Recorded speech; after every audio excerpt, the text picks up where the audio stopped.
Are you extruding edges like this? Don't do this.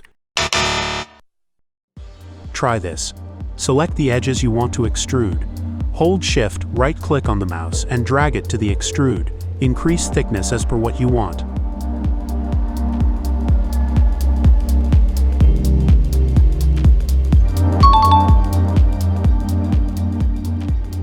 Thank you for watching. If you found this video useful, be sure to like and subscribe for more content in the future.